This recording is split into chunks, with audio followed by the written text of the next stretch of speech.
I also have another letter dated the 15th of April 2012, written by both you and Mr. Carrasco, in which you say, I, Raul Levy, owner and producer and director of the film in conjunction with federal government of Mexico, I want to officially notify you that the production of the documentary film Revelations of the Maya 212 and Beyond is stopped due to problems in recent days caused by the executive producer, Miss Elizabeth Thoreau, and the crew.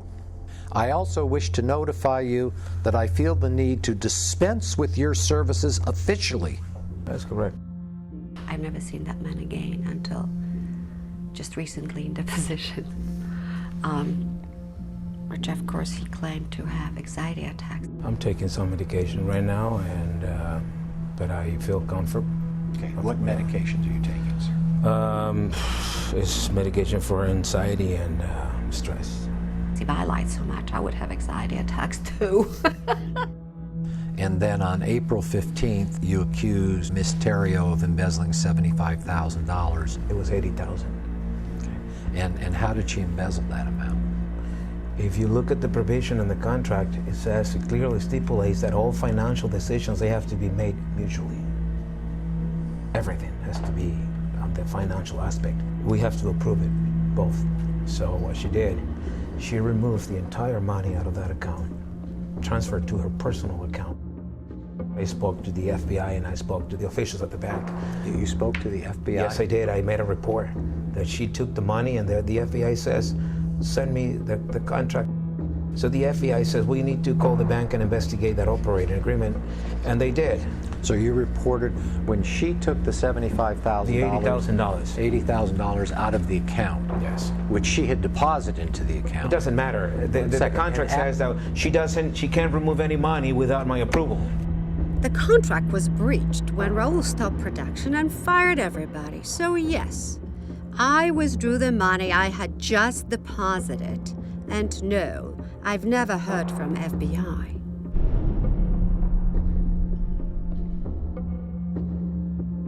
Porque si la gente continúa en el camino material, en el camino de destrucción, que es lo que ha provocado esta sociedad moderna. La verdad es que la mayoría vamos a luchar porque las cosas cambien en el futuro. All I had was nightmare, fraud, false accusations, distraught crew, broken project, enormous amount of money spent, enormous interruption of my own work created, and postponed and delayed. I did not feel good about myself. I felt I wasn't in charge enough, and I shouldn't have put so much trust into what was said. I went back home to San Francisco to plan the new direction of the film on my own, and to see what kind of access I can get to the Mayan ruins and Mayan knowledge. When did you first meet Steve Pond? And he did an article for us when we announced the project. After the incident in Mexico where you and Miss Terrio parted ways, did you contact Mr. Pond? Yes, I did. Raul found a willing media participant. Did you tell Mr. Pond that there was a warrant out for my client's arrest? I didn't tell him that it was a warrant out for an arrest. I remember I told him I'm under a lot of stress right now. Things didn't go as we planned, you know. And he says, what's going on? I said, she took off with the film footage. She stole it. She took the film footage with her. And I'm here stranded in Mexico. What else did you tell him? That's it. It was just... You didn't tell him that there's a warrant out for her arrest? No, I didn't.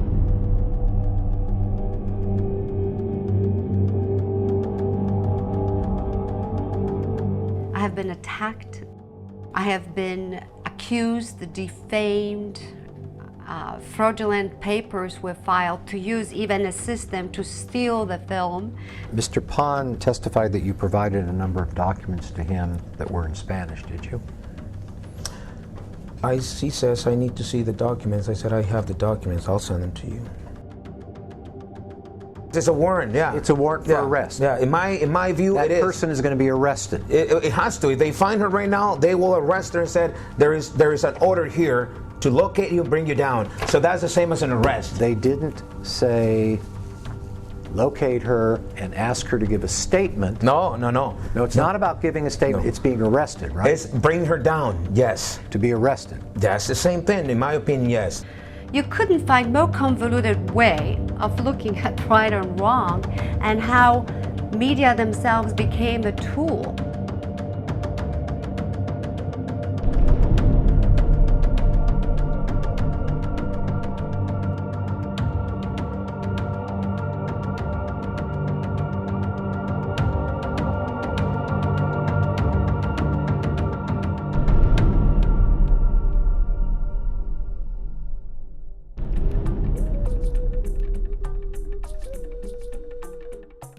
This is what Mayans told me, and I found to be true. The intent really makes you who you are.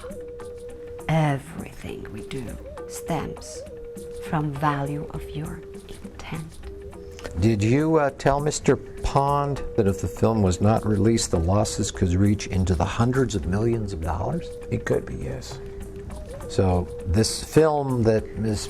Terrio was putting up $500,000 to make, in your opinion, could have generated hundreds of millions of dollars in profit. Is that correct? It could possibly gross a lot of money, yes.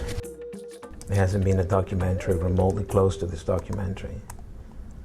And if I look at the top documentaries that they've done in the past 15 years in Hollywood, where the content is crap. 9/11, are you kidding me? I mean, that's nothing new. Everybody knew about 9/11 after that. I mean, that documentary made over $200 million. This documentary was based on information that was exclusive and never before seen by the world. And all the publicity we created around the world. The world was waiting for this documentary. I still getting emails and messages from all over the world saying we're looking for this documentary. We want to see it. So you need to just hire an analyst, and he'll tell you what this project can do. A lot. Have you hired an analyst? No, sir. But I have friends in the industry, sir. Okay. And if people could predict, sir, what films are going to do, you wouldn't make certain films that lose hundreds of millions of dollars, would you? Yeah, but the story here is different, sir. I just tell you, it's a unique content, never before done. I was not hoping to lose every dime I put into it, because that's usually a bad business. Even when it's philanthropy, you get some satisfaction out of it. And that satisfaction of the message became challenged. And then my intent became to save it.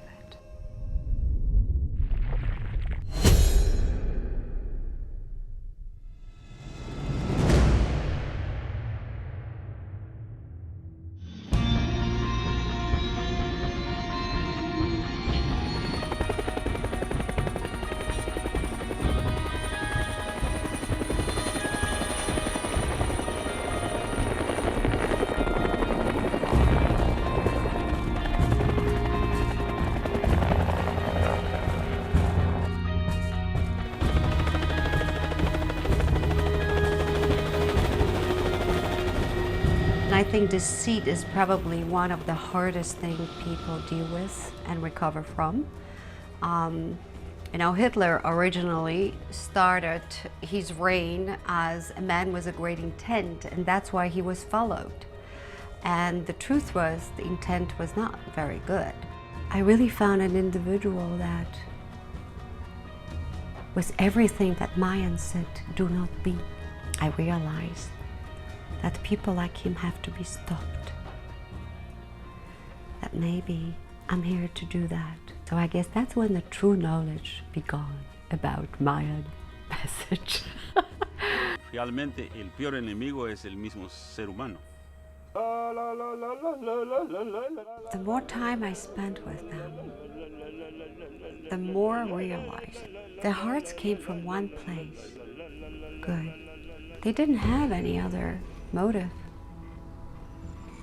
They came to share because they are concerned that our value system is taking us into the road of self-destruction.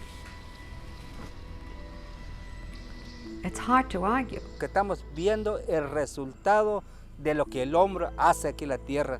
Entonces viene el cobre. And the lesson of history I get from learning about the Maya in all of my studies is that we'd better take care of our environment. Because what did the Maya in had nothing to do with the alien attacks or nuclear attacks. None of that lost city of Atlantis kind of thing where they blew themselves up. They failed to manage the land. We have archaeological evidence of this. It was accompanied by a drought. And so you had a 1-2 punch, a meteorological situation and an agricultural situation. And people simply had to leave. There were people who couldn't get wages, who couldn't get work. This is very resonant in the modern times when people say our culture is decaying. So interesting lessons of history there. They collapsed. As we arrived in Guatemala, I definitely made sure there was going to be ample security for my crew.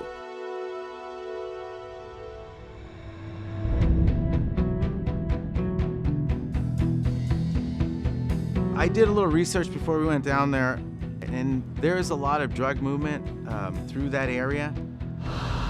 And if you happen to get in their way, it could all go bad really quick. Ahí cerca de donde estaban, descuartizaron a 27 hace como un año, ¿no? What I did need was armed personnel. We set everything up. So we had the armored vehicle with the armed guards. These guys are police officers in Guatemala, so they're trustworthy. They ended up being great guys. They'd go into the jungle line. I would stay between Elizabeth. Hernan would take another side, and as long as we could see Elizabeth and we could see them, we were good to go. Hay que tener cuidado con las serpientes.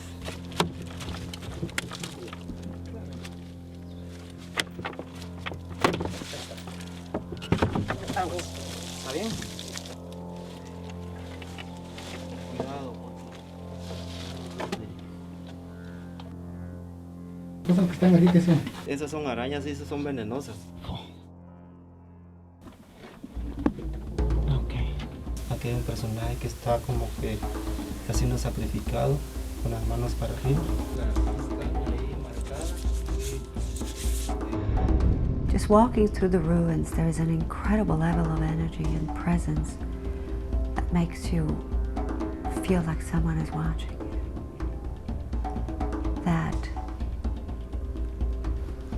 they know what's going on.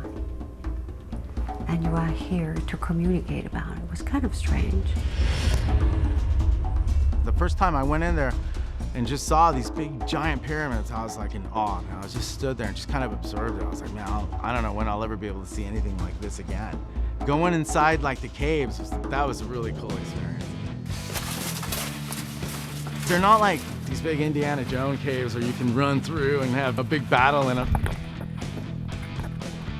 Man, these things are like this big. You gotta crawl through, there's scorpions in there wearing wrestling shorts. You know, I mean, it's just, it was really scary. You got a picture in the middle of the jungle, there's a hole covered. They open it up and they throw a ladder down there and you're going down this hole where nobody ever goes for probably hundreds of years.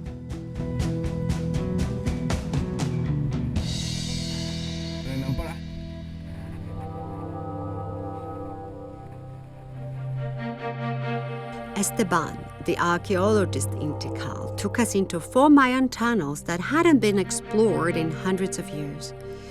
He also showed us newly discovered Mayan artifact that has never been seen by the public or filmed. Esto es una estructura del periodo clásico temprano. Aquí está una voluta, está la segunda, que según los especialistas en epigrafía, esto indica humo o sangre.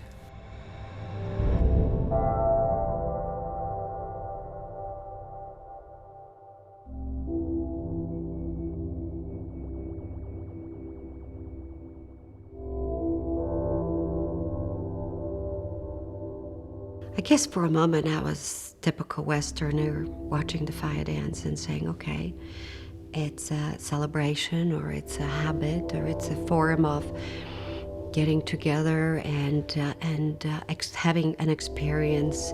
Well, I was proven otherwise, and it was incredible. It was almost like from feet up, awareness came upon me, and with one swoop of energy, I woke up, I turned to the right, I looked down, and there were 2 professional cameras filming my film. One of the Mayan experts we hired for our shoot in Guatemala was Carlos Barrios. He had written a book about the Mayans and the calendar.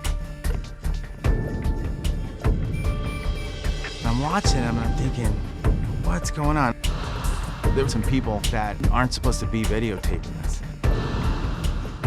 Elizabeth looks over at me and she gives me this look. I'm like, that wasn't good. Then Hernan kind of sneaks away from the whole thing, comes over and goes, hey, who are those people taking pictures? I don't know, I've been watching him. He goes, well, let's go find out.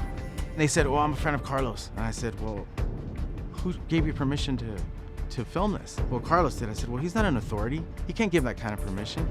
I said, I'm gonna have to confiscate everything you have. And they go, you can't do that? I go, yes, I can. And I'm going to. They could have left, and I physically couldn't have held them, but Pedro could. You know, he had handcuffs, he had a badge, he had everything, so they had to give up all their stuff, and our technical guys went through it and erased everything they had. Since I had confiscated the footage from the crew that Carlos Barrios secretly hired, I returned a book he gave to me as a gift. Interestingly enough, he demanded it back, not knowing it was already waiting for him. La señora se llevó un libro mío y no me lo regresó. Entonces que me devuelva mi libro.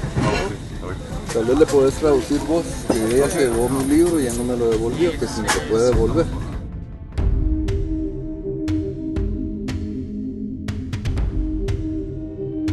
La espiritualidad de este tiempo tiene un nombre y esa es acción. Ya no nos podemos poner a meditar 20 años para alcanzar la iluminación.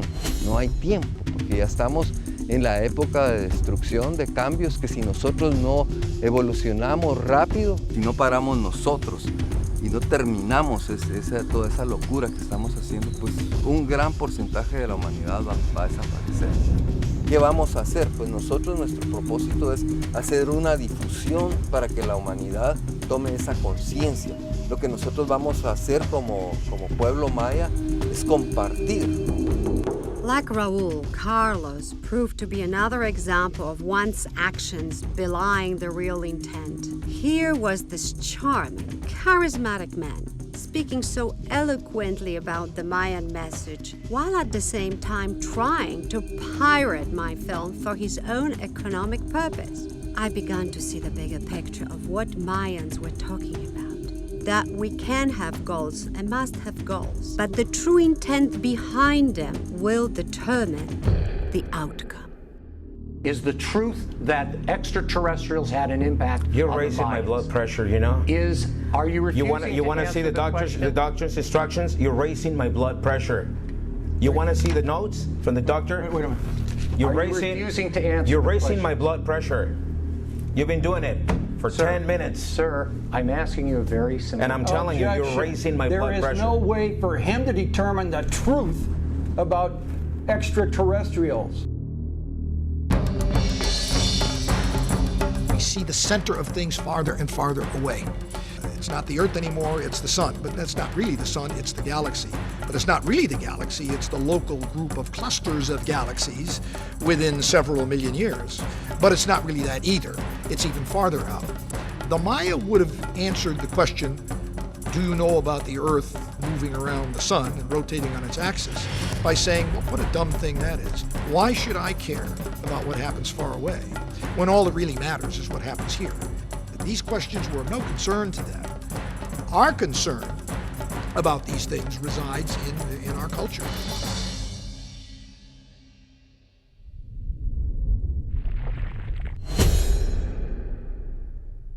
I was able to touch the actual stones that were first carved to create the Mayan calendar. was incredible. Why do you think they chose you? Well, they almost didn't. When we arrived, they were even reluctant to do it. They had second thoughts. They became uncomfortable because no other person that Maya know there ever been around it. Most of Mayans haven't seen it or touched it. Didn't even know whereabouts because it's still secret. We were taken there without really knowing where we were for the purposes of still keeping it secret. It was touch and go. It was a lot of convincing. I can only feel like, but you said, you promised, but you this, but. There was a lot of but. It almost didn't happen. Almost didn't happen. I won't claim to be the world's expert on this stuff, but I've seen a lot of sculpture and a lot of architecture. A number of these items don't look terribly Maya to me. The ones with the slotted eyes have almost a kind of Olmec look to them, which is not Maya. And the one with the ring in it and the feather cap looks very much like something from central Mexico.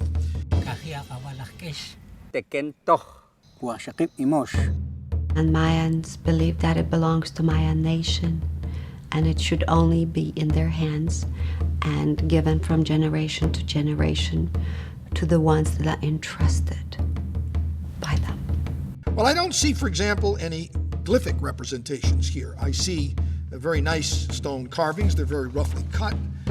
Well, you've got a nose here that could be Maya, but then it's got those slotted eyes that don't look Maya.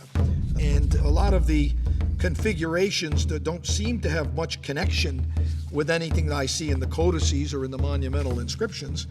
But who's to know? I think that whoever has collected these artifacts should get the opinion of people who know much more about stone artifacts than I, but I'd be a little suspicious of their authenticity and their, as far as Maya stones are concerned, so that's my opinion. I wanted to give a message, but I didn't know that the message will be so clear, with an example of what not to do, delivered to me by the very person that came to me to produce the film about Mayan culture. What a gift. Maybe this is a gift to all of us. Because how else maybe the message would be so clear with a living example? Are you aware, sir, that if Ms. Theriault prevails in the arbitration, you will have to pay her attorney's fees?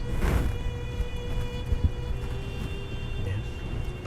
The legal system is a weapon, and it can be used for good or evil, depending upon who's using it. You say in this complaint, and I can refer you to page 7 of the claim, where it says, wherefore, you can take a look at that. It says, actual and compensatory damages estimated to exceed $100,000. What actual damages did you suffer, sir? You tell them how you feel you've been damaged. I've been damaged in many ways. Did you spend any money on the film? Any money on the film? Yeah. Did you spend any money on filming this project? Your money? Personal money? No. Yeah, no personal money, okay. We're, over $1 million in production because of that, and we are probably close to that in litigation. I don't think normal documentary costs that much because they're usually not in litigation by someone who want to exploit the fear of the end of the world. Exploit and monetize on people's fear and lack of knowledge of what was really going to happen. So I took a great gamble, but my heart told me to do it. And there is no logic in it. It's heart-driven. I believe people need to know. People need to hear. Maybe it will change the way they live their lives from now on.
seriously. Yes.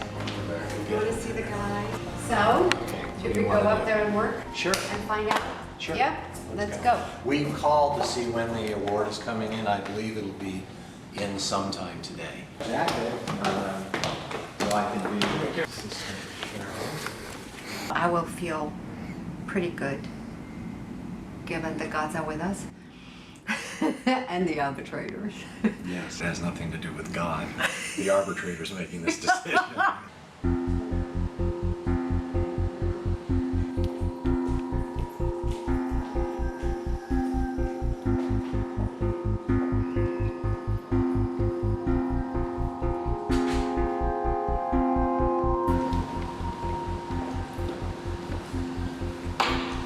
Nothing yet, guys.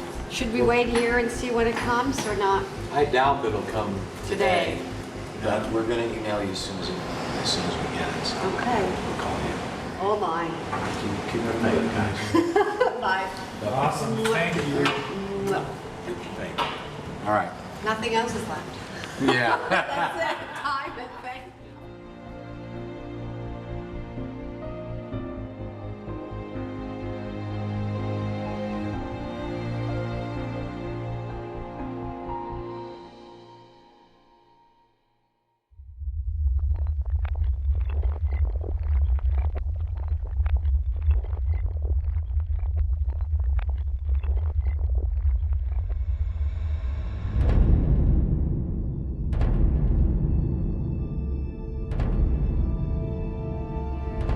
After the arbitrator's ruling, my emotions were all over the place.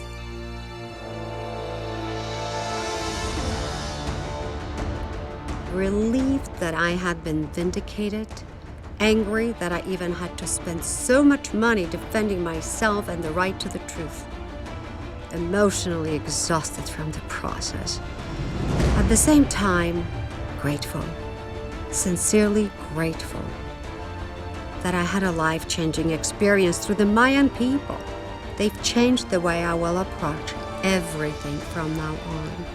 And hopefully, I'll be a better person for it too.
Oye, estás sudando, cabrón, ¿es en serio?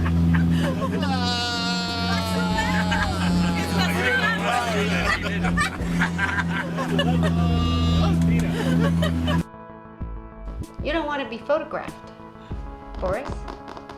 Yes. Come on.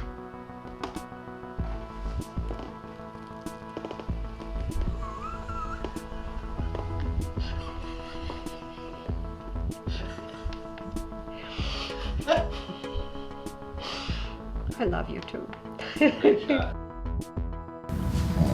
There was absolutely no reason.